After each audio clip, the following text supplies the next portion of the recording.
Hi friends, இந்த video பார்க்கறதுக்கு முன்னாடி என்னோட சேனலை சப்ஸ்கிரைப் பண்ணாதவங்க சப்ஸ்கிரைப் பண்ணி பக்கத்தில் இருக்க பெல் ஐக்கனை கிளிக் பண்ணிங்கன்னா நான் போடுற வீடியோ உங்களுக்கு நோட்டிஃபிகேஷனில் வரும். இன்றைக்கி ஈவினிங் ஸ்நாக் பார்த்தீங்கன்னா எக் போண்டா, அப்புறம் பார்த்தீங்கன்னா டீ தான். இந்த காம்பினேஷன் யார் யாருக்கு பிடிக்கும்னு எனக்கு வந்து கமெண்ட் பண்ணுங்கள்.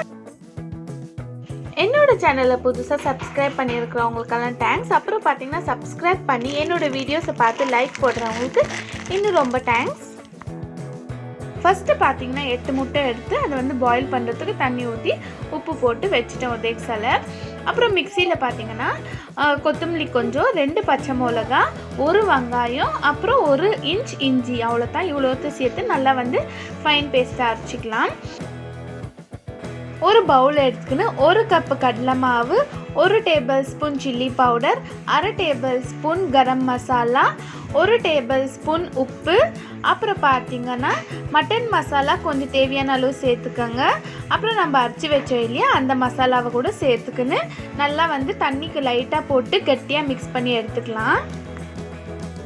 இதுக்கு மறந்துட்டேன், ஒரு பிஞ்சு வந்து டர்மரிக் பவுடர் சேர்த்துக்கோங்க.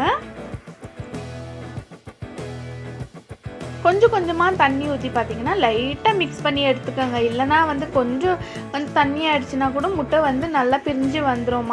மாவு செப்பரேட்டாக வந்துடும், அப்புறம் முட்டை செப்பரேட்டாக வந்துடும். பார்த்திங்கன்னா இது மிக்ஸ் பண்ணுறது ரொம்ப இம்பார்ட்டன்ட். எனக்கு வந்து கொஞ்சம் காரம் டேஸ்ட் பண்ணி பார்த்தா காரம் கம்மியாகிடுச்சின்னு இன்னும் கொஞ்சம் வந்து காரம் போட்டுக்கணும். நான் வந்து காரம் எங்கள் வீட்டில் நல்லா சாப்பிடுவாங்க, அதனால் வந்து காரம் கொஞ்சம் லைட்டாக உப்புக்கு சேர்த்துக்கினேன். ஒரு பக்கம் பார்த்திங்கன்னா எக்கு பாயில் இருக்குது, இன்னொரு பக்கம் பார்த்திங்கன்னா மசாலா வந்து ரெடி ஆகிடுச்சு.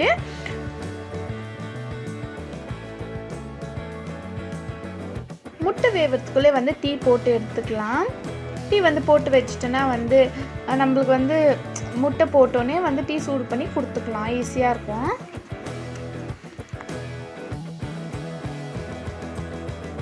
மாவு மிக்ஸ் பண்ணோம் இல்லையா, கேஸ் சைடில் பார்த்திங்கன்னா நல்லா வந்து மாவெல்லாம் வந்து கொஞ்சம் லைட்டாக இதாகிட்டு இருந்துச்சு. சரி, அதெல்லாம் வந்து க்ளீனாக துடைச்சி விட்டுட்டேன்.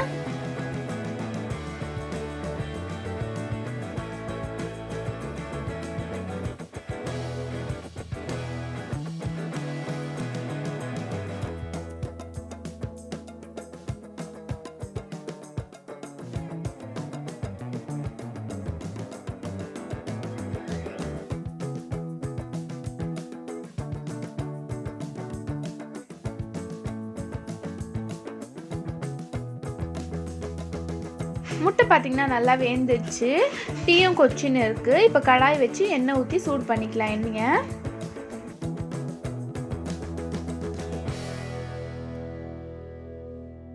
எண்ணெய் சூடாகிறதுக்குள்ளே முட்டை வந்து நல்லா உரிச்சு எடுத்துக்கலாம்.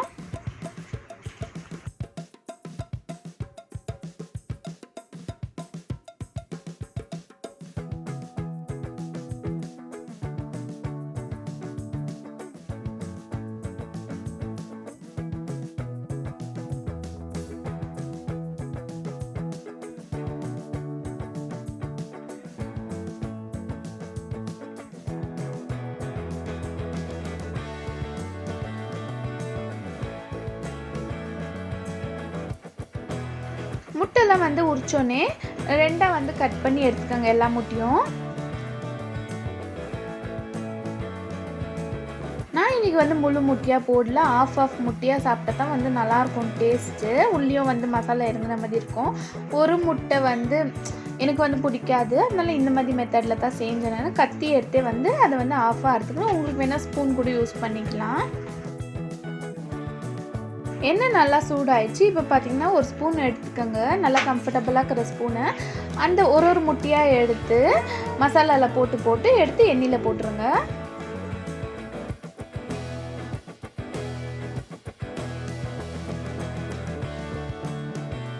முட்டை போண்டா பார்த்திங்கன்னா ஒரு பக்கம் ஆயின் இருக்குது.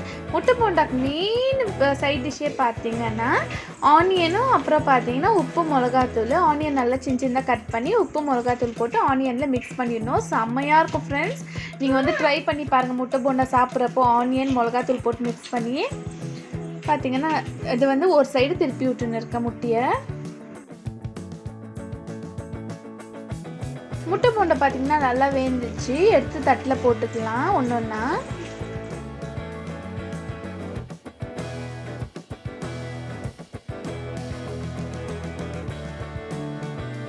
இப்போ பார்த்தீங்கன்னா மீதி இருக்கிற முட்டையும் போட்டு எடுத்துக்கலாம். இப்போல்லாம் ஹோட்டலில் போய் எனக்கு வந்து எக் போண்டா வேணும்னு கேட்டாலே 40, 50, 60 அப்படின்னு சொல்கிறாங்க. அதுக்கு பார்த்திங்கன்னா நம்ம வந்து 6 rupees கொடுத்து எக்கு வாங்கின்னு வந்து வீட்லேயே வந்து செஞ்சுக்கலாம். ஹெல்த்தியும் கூட. கடையிலலாம் சாப்பிட்டா வந்து வயிறெல்லாம் உப்பிக்கும் ஃப்ரெண்ட்ஸ். சோடா போடுவாங்க. அப்புறம் பார்த்திங்கன்னா அன்ஹெல்த்தி தான் அது. என்ன எப்போத்துக்கு யூஸ் பண்ணியிருக்குவாங்களோ. நம்ம வந்து வீட்லேயே ஒரு ஈவினிங் டைமில் சும்மா இருக்கிறப்ப இந்த மாதிரி செஞ்சு ஹெல்த்தியாக சாப்பிட்டுக்கலாம். என்னோடய எக்ஸ்பீரியன்ஸில் பார்த்தீங்கன்னா ஒரு 6 month பேக்கு கோயிலுக்கு போனப்போ நான் வந்து ஃபாஸ்டிங் இருந்தேன். நான் கோயிலேருந்து வரதுக்கே 6 o'clock ஆயிடுச்சு. கோயில் வாசல்லே பார்த்தீங்கன்னா போண்டா பஜ்ஜி இந்த மாதிரி சேல் பண்ணியிருந்தாங்க. நான் வந்து மிளகா போண்டா எனக்கு பிடிக்குமேன்னு வாங்கி ஒரு 2 பஜ்ஜி தான் சாப்பிட்டேன். சாப்பிட்டோன்னே பார்த்தீங்கன்னா எனக்கு 2 weeks ஃபுல்லாக வயிறு அப்செட்டு. வந்தோடனே எனக்கு ரொம்ப வயிறு வலியாக இருந்துச்சு. அன்றைக்கே வந்து நான் டிசைட் பண்ணிட்டு நெக்ஸ்ட் டைம் வந்து எதுவுமே வாங்கி சாப்பிடக்கூடாது. பஜ்ஜி போண்டாவில் வந்து மெயினாக பார்த்தீங்கன்னா பஜ்ஜி போண்டாவில் ரொம்ப சோடாலாம் வந்து ஆட் பண்ணுவாங்க. அது வந்து அவாய்ட் பண்ணிக்கிறது நல்லது நம்மளுக்கு ஹெல்த்துக்கு.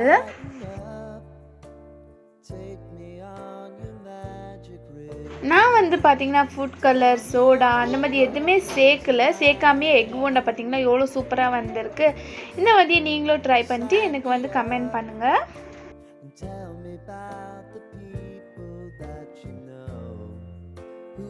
8 eggs பார்த்தீங்கன்னா 4 times போட்டு எடுத்துக்கினேன். அப்புறம் வந்து என்னோடய ஷார்ட்ஸ்க்கெல்லாம் வந்து நல்லா கமெண்ட்ஸ் பண்ணுறீங்க. ரொம்ப ரொம்ப தேங்க்ஸ். டீ வந்து ஆறிட்டு இருந்துச்சு. சரி அதை தான் சூடு பண்ண வச்சுருந்தேன். டீ பார்த்திங்கன்னா நல்லா சூடாயிடுச்சு. எனக்கு வந்து ஒரு கிளாஸில் ஊற்றிக்கின்னு ஒரு எக் வச்சு நான் வந்து இப்போ டேஸ்ட் பண்ணி பார்த்துட்டு எப்படி இருக்குதுன்னு சொல்கிறேன். நிஜமாகவே சொல்கிறேன் ஃப்ரெண்ட்ஸ், செம்மையாக இருந்துச்சு. ஈவினிங் ஸ்நாக்ஸ்க்கு நீங்கள் இதை ட்ரை பண்ணிட்டு எனக்கு வந்து நாளைக்கே கமெண்ட் பண்ணுங்கள். இல்லை உங்களுக்கு எப்போ ஃப்ரீயாக இருக்குதோ அப்போ வந்து எனக்கு கமெண்ட் பண்ணிவிட்டு இப்போ பார்த்தீங்கன்னா வீட்டில் இருக்கிறவங்களுக்கெல்லாம் டீ போட்டு அப்புறம் இந்த எக் போண்டாவை கொடுத்துடலாம்.